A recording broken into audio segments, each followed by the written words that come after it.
শ্রী পরমাত্মনে নমঃ। যথার্থ গীতা, শ্রীমদ্ ভগবৎ গীতা, অথ ত্রয়োদশ অধ্যায়। গীতার আরম্ভেই ধৃতরাষ্ট্র জিজ্ঞাসা করেছিলেন, সঞ্জয়, ধর্মভূমি কুরুক্ষেত্রে সমবেত যুদ্ধে ইচ্ছুক আমার এবং পাণ্ডুর পুত্রগণ কি করল? এখনো বলা হয়নি সেই ক্ষেত্র কোথায়। প্রস্তুত অধ্যায়ে সেই মহাপুরুষ স্বয়ং নির্ণয় করলেন যে ক্ষেত্রে এই যুদ্ধ হয়েছিল সেই ক্ষেত্র বস্তুত কোথায়। শ্রী ভগবান উবাচ,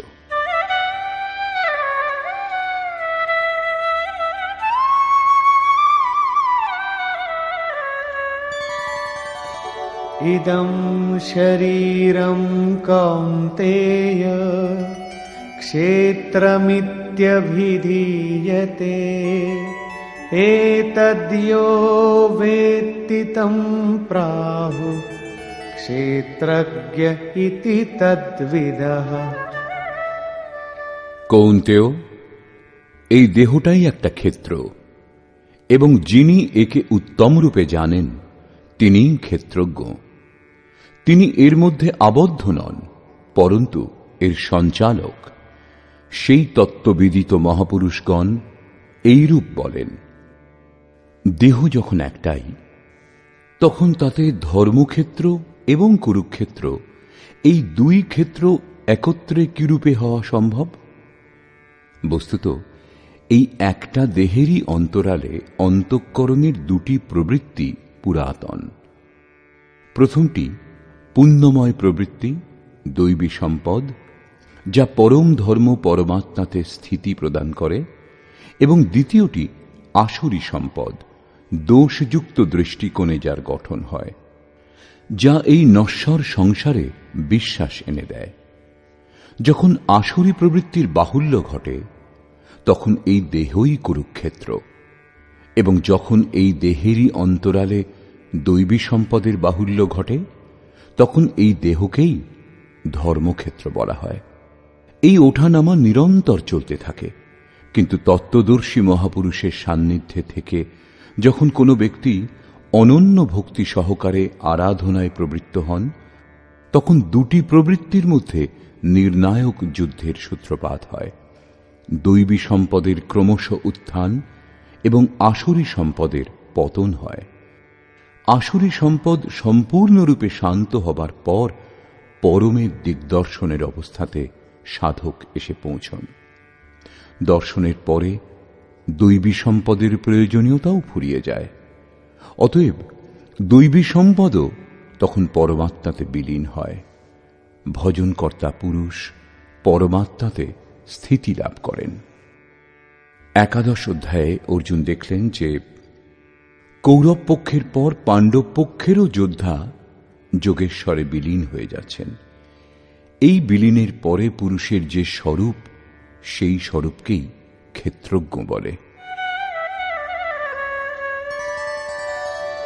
ক্ষেত্রজ্ঞং চাপি মাং বিদ্ধি সর্বক্ষেত্রেষু ভারত ক্ষেত্রক্ষেত্রজ্ঞয়োর্জ্ঞানম যত্তজ্জ্ঞানম মতং মম। হে অর্জুন, তুমি সকল ক্ষেত্রের ক্ষেত্রজ্ঞ আমাকেই জানবে, অর্থাৎ আমিও ক্ষেত্রজ্ঞ। যিনি এই ক্ষেত্র সম্বন্ধে অবগত তিনিই ক্ষেত্রজ্ঞ। এইরূপ তাঁকে সাক্ষাৎ যে মহাপুরুষ জানেন তাঁরা বলেন, এবং শ্রীকৃষ্ণ বলছেন যে আমিও ক্ষেত্রজ্ঞ, অর্থাৎ শ্রীকৃষ্ণ যোগেশ্বর ছিলেন। ক্ষেত্র এবং ক্ষেত্রজ্ঞ অর্থাৎ বিকার সহ প্রকৃতি এবং পুরুষকে তত্ত্বত জানাই জ্ঞান। এইরূপ আমার অভিমত, অর্থাৎ সম্যকরূপে তাদের জানাকেই জ্ঞান বলে, মিথ্যা তর্ক বিতর্ককে জ্ঞান বলে না।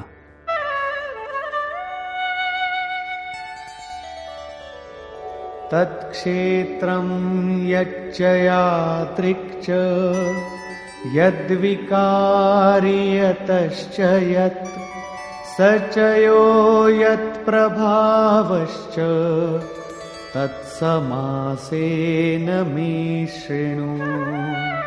সেই ক্ষেত্র যে রূপ, যে যে বিকারযুক্ত, যে কারণে উৎপন্ন হয়েছে, এবং সেই ক্ষেত্রজ্ঞ যিনি ও যে যে প্রভাবযুক্ত, সে সমস্ত সংক্ষেপে শোনো। অর্থাৎ ক্ষেত্র বিকারযুক্ত হয়, কোনো কারণে এর উৎপত্তি হয়, পরন্তু ক্ষেত্রজ্ঞ কেবল প্রভাবযুক্ত হয়। আমি বলছি তা নয়, ঋষিগণও বলেন।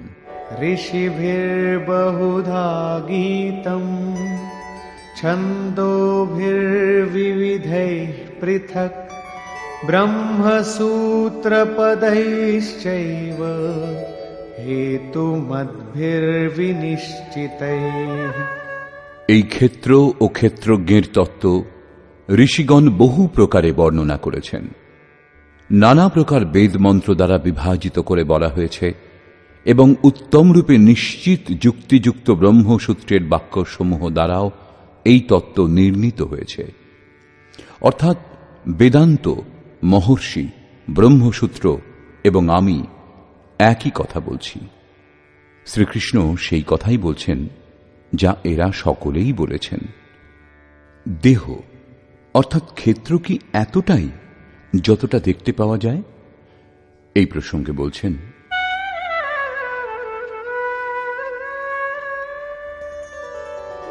মহাভূতান্যহংকারো বুদ্ধিরব্যক্তমেব চ ইন্দ্রিয়াণি দশৈকঞ্চ পঞ্চচেন্দ্রিয়গোচরাঃ। অর্জুন, পঞ্চমহাভূত অর্থাৎ ক্ষিতি, জল, পাবক, গগন, সমীর, অহংকার, বুদ্ধি ও চিত্ত অর্থাৎ চিত্তকে অব্যক্ত পরা প্রকৃতি বলা হয়েছে। অর্থাৎ মূল প্রকৃতির উপর আলোকপাত করা হয়েছে, যার মধ্যে পরা প্রকৃতিও সম্মিলিত। এই আটটি অষ্টধা মূল প্রকৃতি। এবং 10 ইন্দ্রিয় অর্থাৎ চক্ষু, কর্ণ, নাসিকা, ত্বক, জিহ্বা, বাক, পানি, পাদ, উপস্থ ও পায়ু। মন ও ইন্দ্রিয়ের পঞ্চ বিষয় রূপ, রস, গন্ধ, শব্দ ও স্পর্শ। এবং ইচ্ছা, দ্বেষঃ, সুখম দুঃখম সংঘাতশ্চেতনা ধৃতিঃ এতৎ ক্ষেত্রম সমাসেন সবিকারমুদাহৃতম। ইচ্ছা, দেশ, সুখ, দুঃখ প্রভৃতি সংযুক্ত এই স্থূল দেহপিণ্ড, চেতনা এবং ধৈর্য, এইরূপ এই সকল বিকারযুক্ত ক্ষেত্র সংক্ষেপে বর্ণিত হল। সংক্ষেপে ক্ষেত্রের স্বরূপ এটাই, যার মধ্যে ভালো মন্দ যে বীজই বপন করা হয় তা পরে সংস্কার রূপে প্রকাশিত হয়। দেহটাই ক্ষেত্র। কোন কোন উপাদান দিয়ে এই দেহের গঠন হয়েছে? 5 তত্ত্ব, 10 ইন্দ্রিয়, 1 মন ইত্যাদি যেসব লক্ষণ আগে বলা হয়েছে, এই সকলের সামূহিক সংঘাত এই পিণ্ড দেহ। যতক্ষণ এই বিকারগুলি থাকবে ততক্ষণ এই পিণ্ডও থাকবে, কারণ এই দেহ বিকারগুলি দিয়ে তৈরি। এখন সেই ক্ষেত্রজ্ঞের স্বরূপ দেখুন, যিনি এই ক্ষেত্রে লিপ্ত নন, পরন্তু তার থেকে নিবৃত্ত।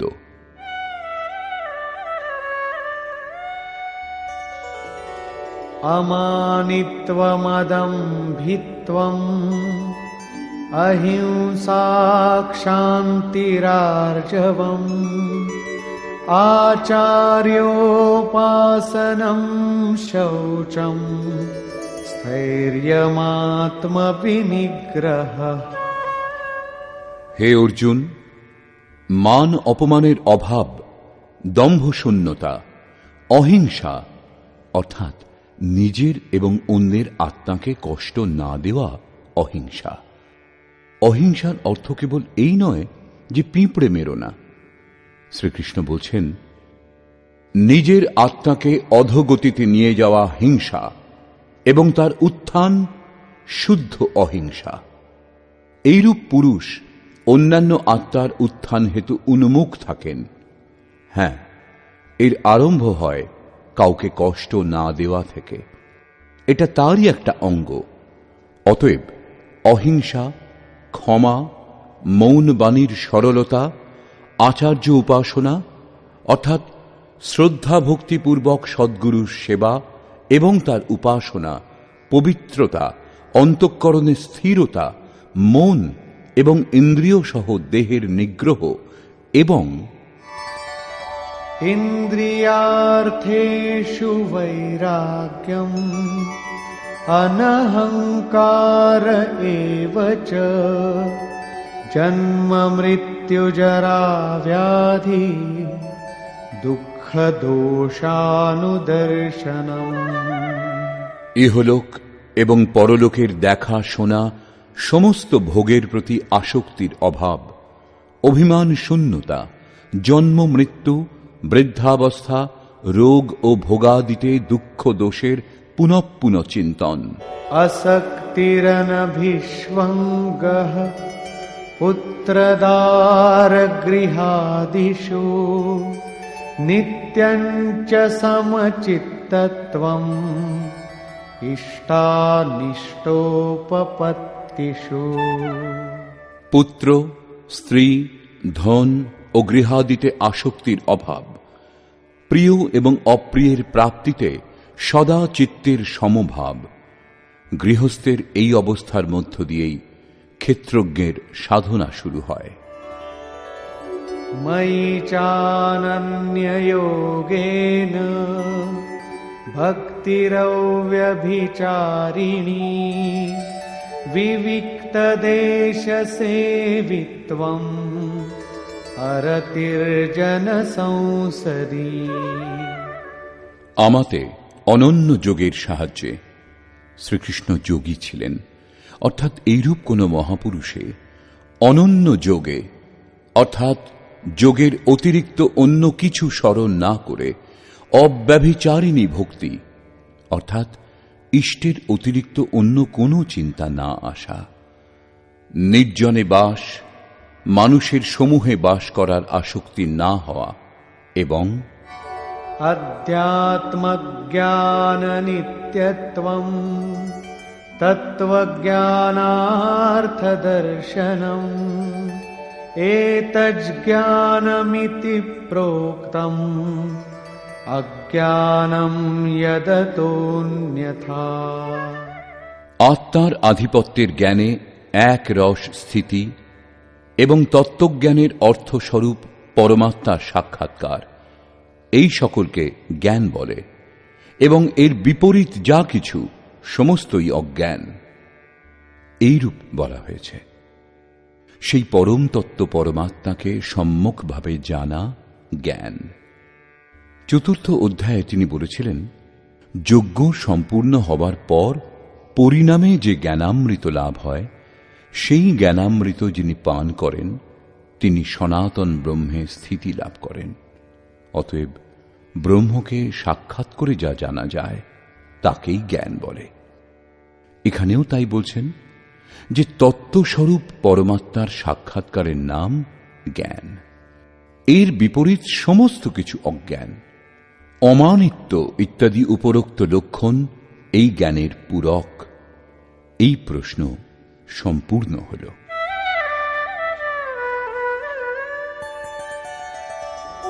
জ্ঞেয়ং যত্তৎ প্রবক্ষ্যামি যজ্ঞাত্বামৃতমশ্নুতে অনাদিমৎপরং ব্রহ্ম ন সত্তন্নাসদুচ্যতে। অর্জুন, যা জানার যোগ্য এবং যা জেনে মরণ ধর্মা মানুষ অমৃত তত্ত্ব লাভ করে তা উত্তম রূপে বলবো। সেই আদিহীন পরম ব্রহ্মকে না সৎ বলা হয় না অসৎ বলা হয়, কারণ যতক্ষণ তিনি পৃথক ততক্ষণ তিনি সৎ, এবং যখন মানুষ তার মধ্যে সমাহিত হয় তখন কে কাকে বলবে? এক বোধ থেকে যায়, দ্বিতীয় বোধ থাকে না। এইরূপ স্থিতিতে সেই ব্রহ্ম সৎ নন, আবার অসৎ নন, পরন্তু যা স্বয়ং সহজ তিনি তাই। सर्वतः पाणिपादं तत् सर्वतोक्षिशिरोमुखम् सर्वतः श्रुतिमल्लोके सर्वमावृत्य तिष्ठति। সেই ব্রহ্ম সর্বদিক থেকে হস্তপদযুক্ত, সর্বদিক থেকে চক্ষু মস্তক এবং মুখ যুক্ত, এবং সর্বদিক থেকে শ্রোত্রযুক্ত, কর্ণযুক্ত, কারণ তিনি সংসারে সকলের মধ্যে ব্যাপ্ত হয়ে স্থিত। सर्वेन्द्रिय गुणाभासं सर्वेन्द्रिय विवर्जितम् असक्तं सर्वभृच्चैव निर्गुणं गुणभोक्तृ च। তিনি সকল ইন্দ্রিয়ের বিষয় সম্বন্ধে অবগত, তা সত্ত্বেও তিনি ইন্দ্রিয় ব্যাপারে ব্যাপৃত নন। তিনি আসক্তি শূন্য, গুণাতীত হয়েও সকলকে ধারণ এবং পোষণ করেন, এবং সকল গুণের ভোক্তা, অর্থাৎ এক এক করে সকল গুণ নিজের মধ্যে লয় করে নেন। যেরূপ শ্রীকৃষ্ণ বলেছেন যে যজ্ঞ এবং তপস্যার ভোক্তা আমি, শেষে সমস্ত গুণ আমাতে বিলীন হয়।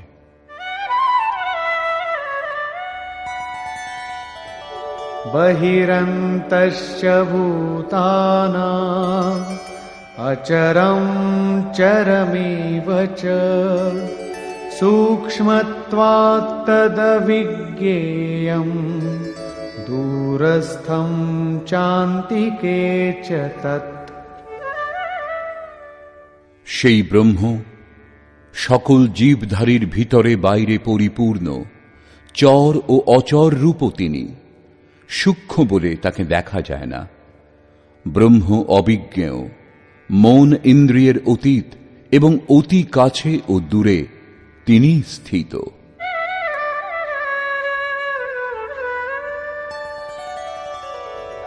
अविभक्तं च भूतेषु विभक्तमिव च स्थितं भूतभर्तृ च तज्ज्ञेयम् ग्रसिष्णु प्रभविष्णु च। ব্রহ্ম অবিভাজ্য হয়েও সম্পূর্ণ চরাচর ভূতে বিভক্ত রূপে প্রতীত হন। সেই জ্ঞাতব্য পরমাত্মা সর্বভূতের সৃষ্টিকর্তা, ভরণ ও পোষণকর্তা এবং শেষে সংহারকর্তা। এখানে বাহ্য এবং আন্তরিক দুই ভাবের দিকেই সংকেত করা হয়েছে, যেমন বাইরে জন্ম ও ভেতরে জাগৃতি, বাইরে পালন এবং ভেতরে যোগক্ষেমের নির্বাহ, বাইরে দেহের পরিবর্তন এবং অন্তরে সর্বস্বের বিলয়, অর্থাৎ ভূতগণের উৎপত্তির কারণগুলির লয়, এবং সেই লয়ের সঙ্গে সঙ্গেই স্বীয় স্বরূপ লাভ হয়। এ সকল সেই ব্রহ্মের লক্ষণ।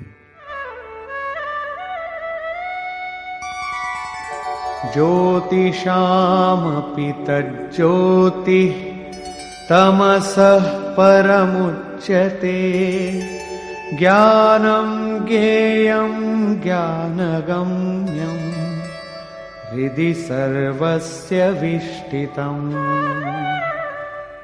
সেই জ্ঞেয় ব্রহ্ম জ্যোতিসমূহেরও জ্যোতি, তম থেকে বহু ঊর্ধ্বে বলা হয়েছে। তিনি পূর্ণ জ্ঞান স্বরূপ, পূর্ণ জ্ঞাতা, জ্ঞাতব্য, এবং জ্ঞান দ্বারাই তাকে লাভ করা যায়। সাক্ষাৎকারের পর যা কিছু জানা যায় তাকে জ্ঞান বলা হয়। এইরূপ জ্ঞান দ্বারাই সেই ব্রহ্মকে লাভ করা যেতে পারে। তিনি সকলের হৃদয়ে স্থিত, তার নিবাস স্থান হৃদয়, অন্যত্র খুঁজলে তাকে পাওয়া যাবে না। অতএব হৃদয়ে ধ্যান এবং যোগ আচরণের দ্বারাই সেই ব্রহ্মের প্রাপ্তির বিধান।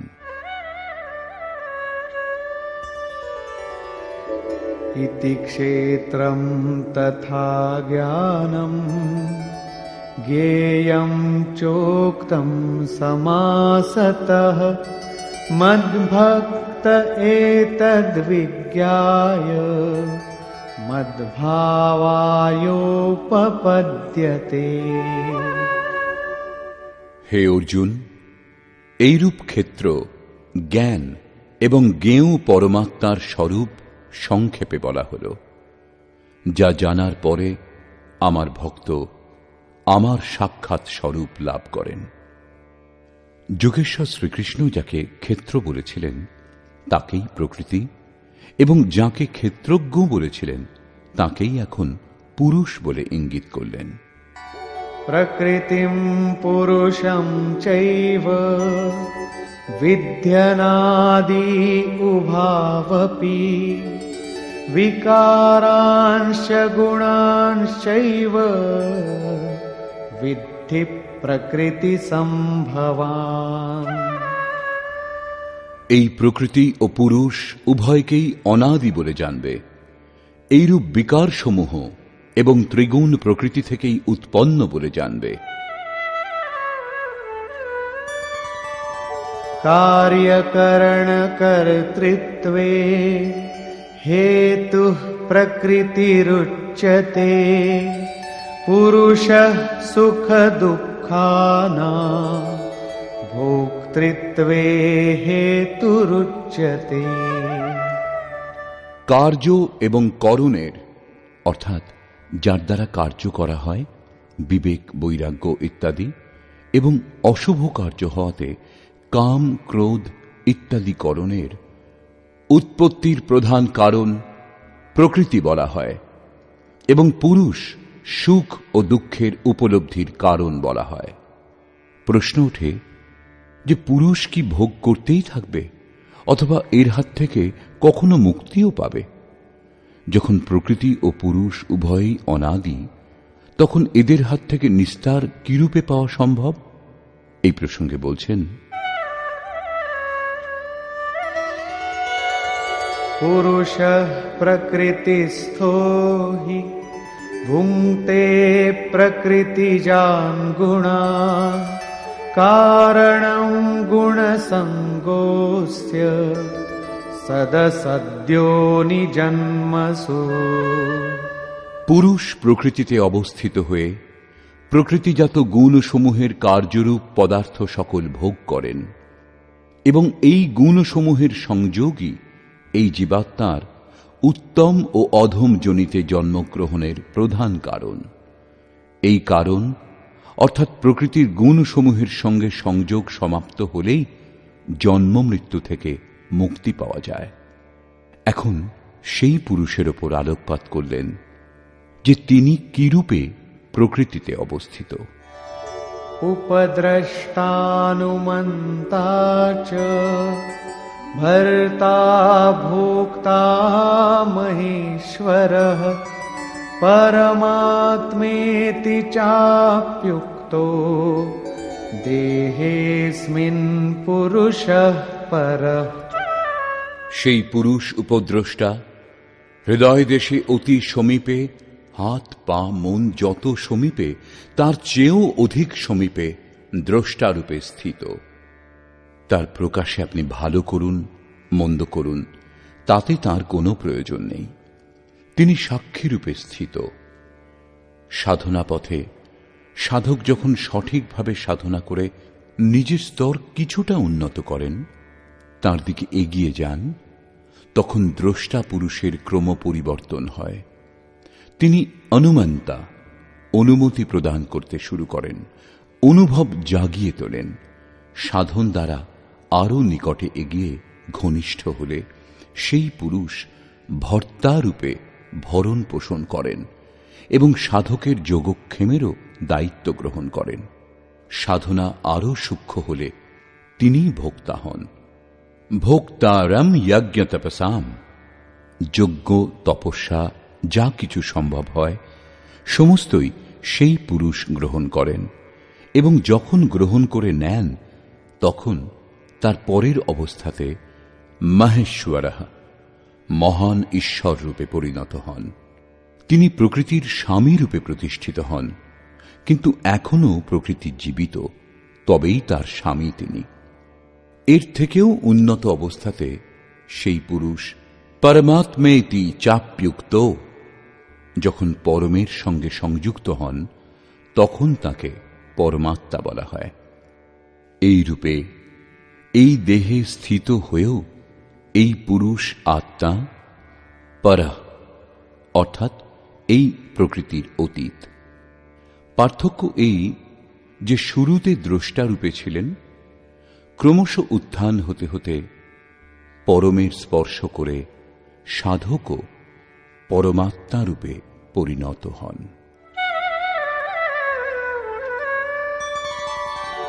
य एवं वेत्ति पुरुषं प्रकृतिं च गुणैः सह सर्वथा वर्तमानोऽपि न स भूयोऽभिजायते। এই রূপ যিনি পুরুষকে এবং গুণ সমূহের সঙ্গে প্রকৃতিকে সাক্ষাৎকার করার পর জানেন, তিনি সমস্ত কর্ম করেও পুনর্বার জন্মগ্রহণ করেন না। একেই মুক্তি বলে। এখনো পর্যন্ত যোগেশ্বর শ্রীকৃষ্ণ ব্রহ্ম ও প্রকৃতিকে প্রত্যক্ষ করে জানার পর যে পরম গতি লাভ হয়, অর্থাৎ তাঁর পুনর্জন্ম থেকে নিবৃত্তির ওপর আলোকপাত করলেন, এবং এখন তিনি সেই যোগের ওপর জোর দিলেন যার প্রক্রিয়া আরাধনা। কারণ এই কর্ম না করলে কারুর প্রাপ্তি হয় না।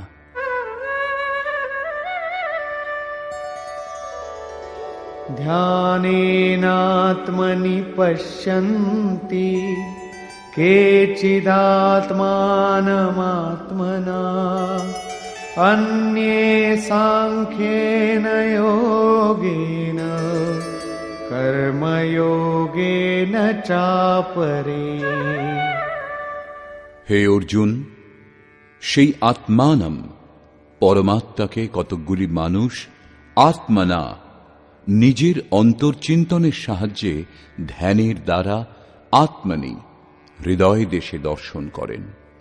কেউ কেউ সাংখ্য যোগ দ্বারা অর্থাৎ নিজের শক্তি বুঝে ওই একই কর্মে প্রবৃত্ত হন, এবং অন্যান্য বহু ব্যক্তি তাকে নিষ্কাম কর্মযোগ দ্বারা দর্শন করেন, সমর্পণ করে সেই নিয়ত কর্মে প্রবৃত্ত হন। প্রস্তুত শ্লোকে মুখ্য সাধন ধ্যান, সেই ধ্যানে প্রবৃত্ত হবার জন্য সাংখ্যযোগ ও নিষ্কাম কর্মযোগ দুটি ধারা আছে। अन्ये त्वेवमजानन्तः श्रुत्वान्येभ्य उपासते तेऽपि चातितरन्त्येव मृत्युं श्रुतिपरायणा। পরন্তু অপর কেউ কেউ যাদের সাধনার জ্ঞান নেই, তারা এই রূপে জানতে না পেরে অন্যেভ্য অন্যান্য যারা তত্ত্বদর্শী মহাপুরুষ তাদের কাছে শুনে উপাসনা করেন, এবং তারাও শুনে মৃত্যুরূপ সংসার সাগরকে নিঃসন্দেহে অতিক্রম করেন। অতএব কোনরূপ কর্ম করতে না পারলে সৎসঙ্গ করুন।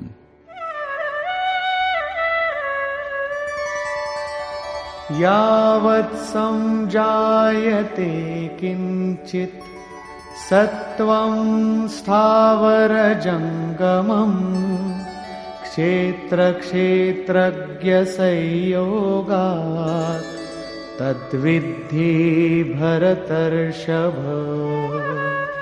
হে অর্জুন, যা কিছু স্থাবর ও জঙ্গম পদার্থ উৎপন্ন হয় সেই সকলই ক্ষেত্র ও ক্ষেত্রজ্ঞের সংযোগে উৎপন্ন হয় জানবে। প্রাপ্তি কখন হয় এই প্রসঙ্গে বলছেন,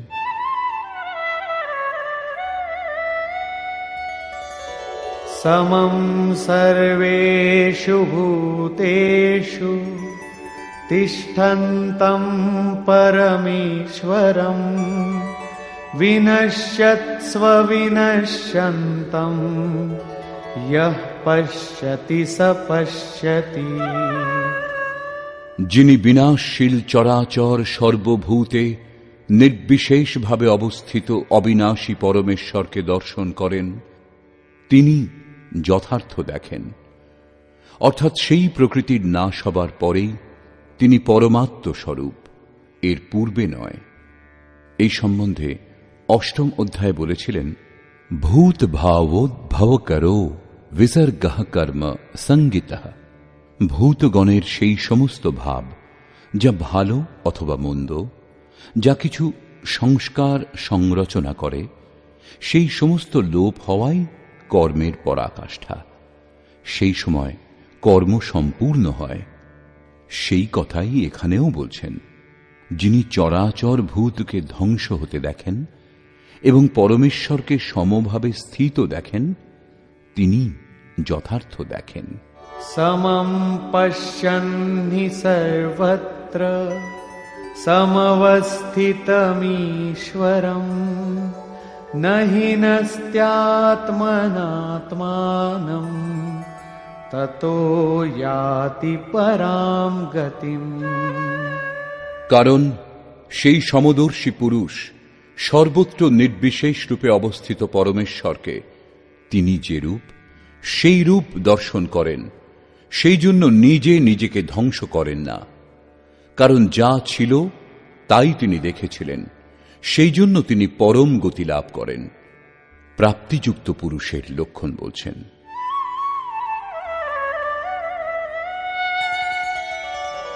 प्रकृत्यैव च कर्माणि क्रियमाणानि सर्वशः यः पश्यति तथात्मानम्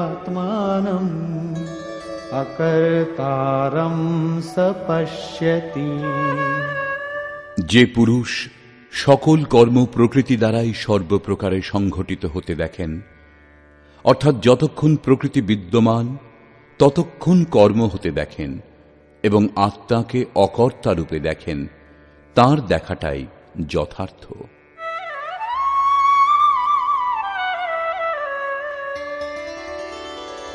यदा भूतपृथग्भावम् एकस्थमनुपश्यति तत एव च विस्तारम् ब्रह्म सम्पद्यते तदा। যে কালে মানুষ পৃথক পৃথক ভূতসমূহের ভাবে এক পরমাত্মাকে প্রবাহিত স্থিত দেখেন এবং সেই পরমাত্মা থেকেই ভূত সকলের বিস্তার উপলব্ধি করেন, সেই কালে তিনি ব্রহ্মকে লাভ করেন। এই লক্ষণ স্থিতপ্রজ্ঞ মহাপুরুষের।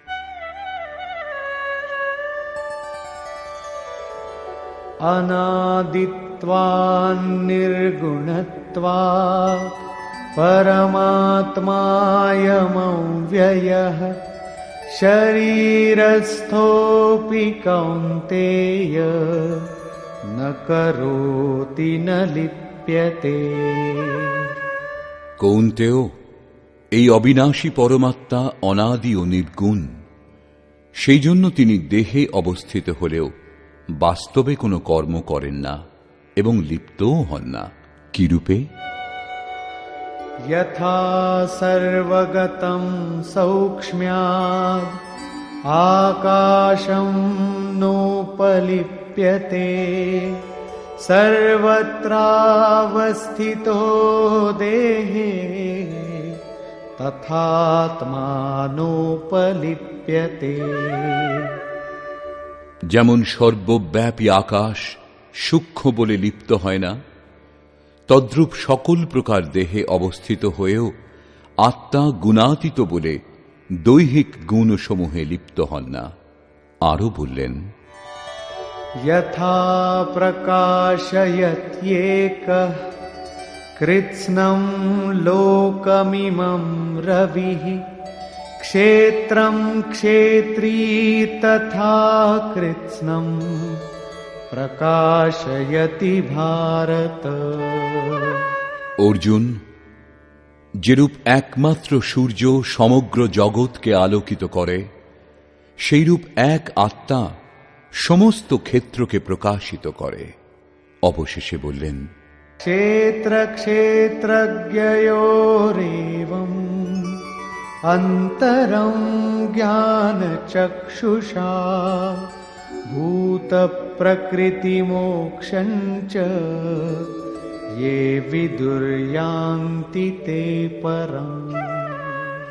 এইরূপ যারা ক্ষেত্র ও ক্ষেত্রজ্ঞের পরস্পর প্রভেদ এবং প্রকৃতি ও তার বিকার থেকে মুক্ত হবার উপায় জ্ঞানরূপ নেত্র দ্বারা জ্ঞাত হন, সেই মহাত্মাগণ পরব্রহ্ম পরমাত্মাকে লাভ করেন।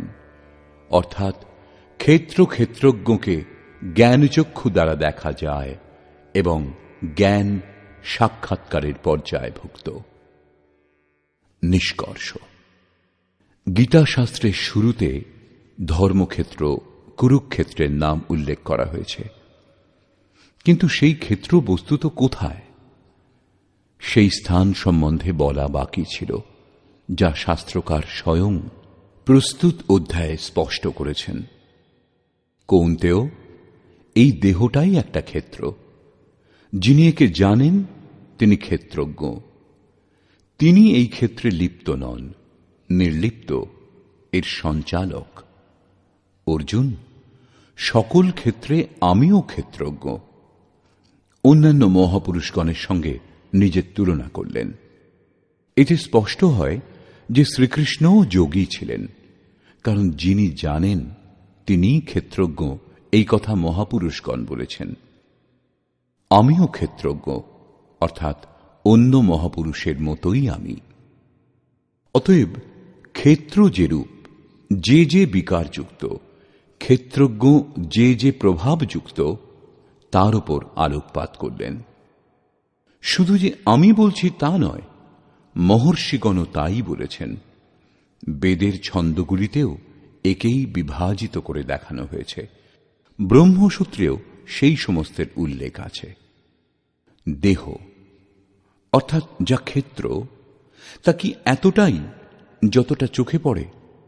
এই দেহের উৎপত্তির পেছনে যে যে কারণ বিদ্যমান, তাদের গণনা করে বললেন যে অষ্টধামূলক প্রকৃতি, অব্যক্ত প্রকৃতি, 10 ইন্দ্রিয় এবং মন, ইন্দ্রিয়সমূহের 5টি বিষয়, আশা, তৃষ্ণা ও বাসনা, এইরূপ এই বিকারসমূহের সামূহিক মিশ্রণ এই দেহ। যতক্ষণ এগুলি বিদ্যমান, ততক্ষণ কোনো না কোনো রূপ দেহ থাকবেই। এটাই ক্ষেত্র, যার মধ্যে ভালো মন্দ যে বীজই বপন করা হয়, তা সংস্কার রূপে অঙ্কুরিত হয়। যিনি এর অতীত হয়ে যান, তিনি ক্ষেত্রজ্ঞ। ক্ষেত্রজ্ঞের স্বরূপ বলার পর তিনি ঈশ্বরীয় গুণধর্মের ওপর আলোকপাত করলেন এবং বললেন যে এই ক্ষেত্রের প্রকাশক ক্ষেত্রজ্ঞ। যোগেশ্বর বললেন, সাধনা সম্পূর্ণ হবার পর পরম তত্ত্ব পরমাত্মার প্রত্যক্ষ দর্শন জ্ঞান। সম্যকভাবে জানাটাই জ্ঞান। এর অতিরিক্ত যা কিছু আছে সে সমস্ত অজ্ঞান। জানার যোগ্য হলেন পরাৎপর ব্রহ্ম। তিনি সৎ নন এবং অসৎও নন। তিনি এই দুইয়ের অতীত। তাঁকে জানার জন্য মানুষ হৃদয়ে ধ্যান করেন, বাইরে মূর্তির সম্মুখে নয়। বহু ব্যক্তি সাংখ্যযোগের মাধ্যমে ধ্যান করেন। বহু ব্যক্তি নিষ্কাম কর্মযোগ সমর্পণের সঙ্গে তাকে লাভ করার জন্য সেই নির্ধারিত কর্ম আরাধনার আচরণ করেন। যারা এই বিধি জানেন না, তারা তত্ত্বস্থিত মহাপুরুষগণের কাছে শুনে আচরণ করেন। তারাও পরম কল্যাণ প্রাপ্ত হন। অতএব যদি কিছু বোধগম্য না হয়, তাহলে তার জ্ঞাতা মহাপুরুষের সৎসঙ্গ আবশ্যক।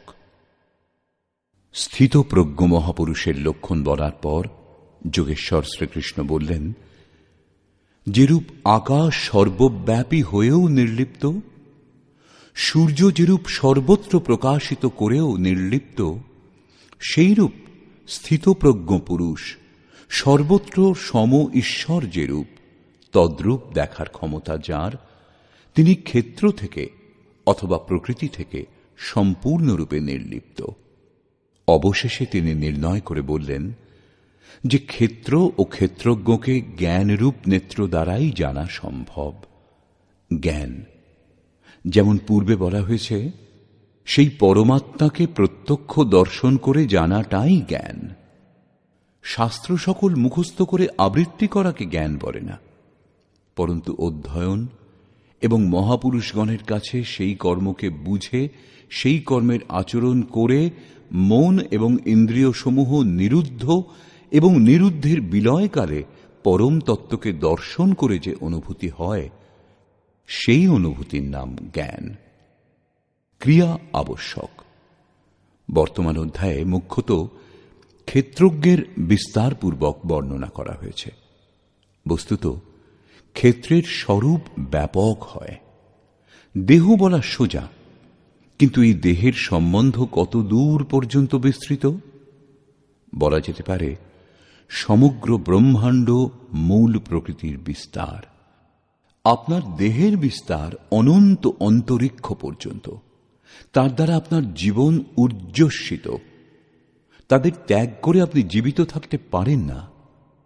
এই ভূমণ্ডল, বিশ্বজগৎ, দেশ প্রদেশ এবং আপনার এই দৃশ্যমান শরীর সেই প্রকৃতির একটা অংশও হবে না। এইরূপ বর্তমান অধ্যায়ে ক্ষেত্রেরই বিস্তারপূর্বক বর্ণনা করা হয়েছে। অতএব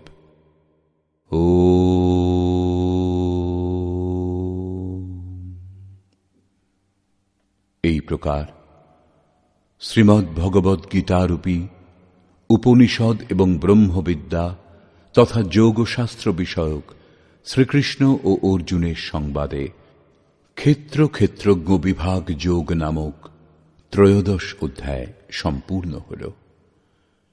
এই প্রকার শ্রীমৎ পরমহংস পরমানন্দজির শিষ্য স্বামী অর্গড়ানন্দকৃত শ্রীমদ্ ভগবদ্ গীতার ভাষ্য যথার্থ গীতাতে ক্ষেত্র ক্ষেত্রজ্ঞ বিভাগ যোগ নামক ত্রয়োদশ অধ্যায় সমাপ্ত হল।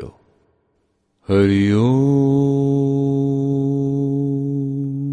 তৎসৎ।